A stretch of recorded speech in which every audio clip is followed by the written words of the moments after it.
the world? Who said that? But it didn't come from this table, did it?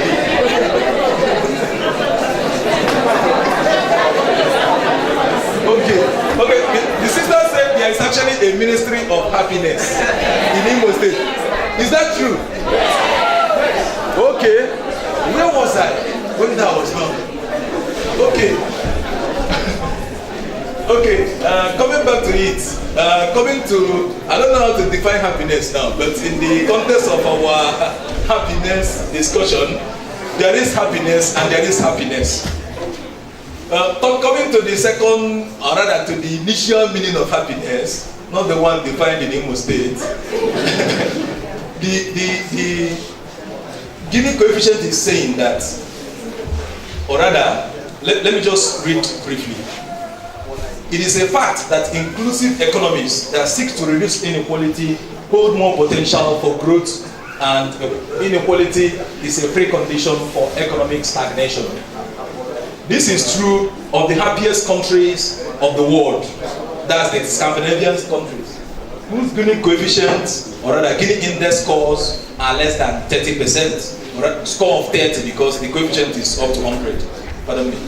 Now we are quoting a recent Oxfam report, and this report is stating the fact that the wealth of top 5 richest Nigerians could end extreme poverty in Nigeria.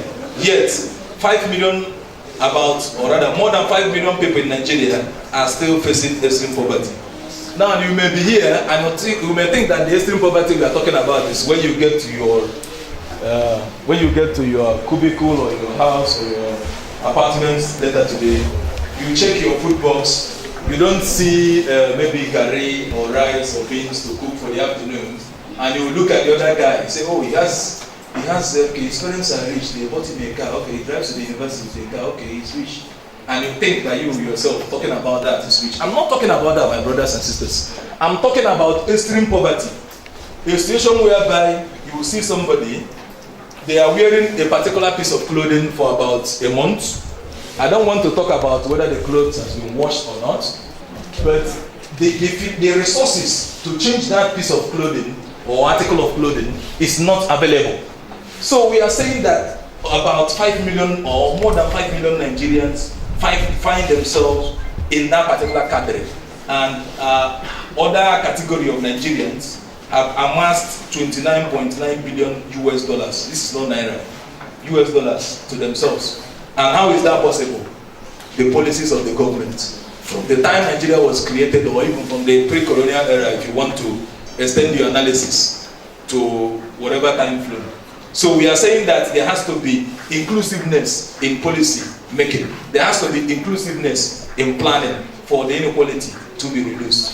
So how do we get here? Just what I've said, our forex policy, the previous one where the CBN governor, former CBN governor, Lamido was saying something in the papers that the forex policy that we had previously, or even to an extent, I don't want to bring in the current forest policy into what the former governor said, that you can basically sit, in the garden of your house and make billions.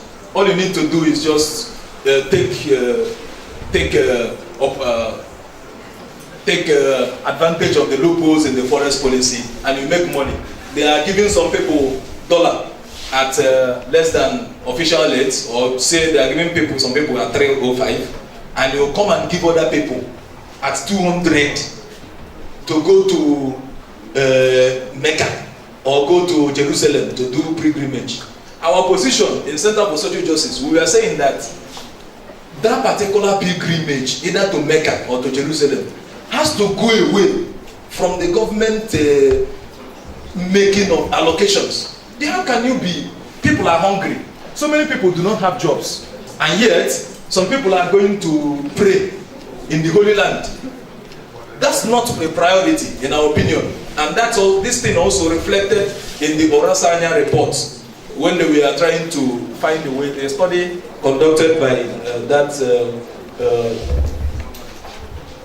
man and his committee that were appointed earlier within the past administration to find out ways that the cost of governance can be reduced in Nigeria, and also recommended that the National Pilgrim Agency in Abuja be closed down, because that's a source of wastage of resources in his opinion.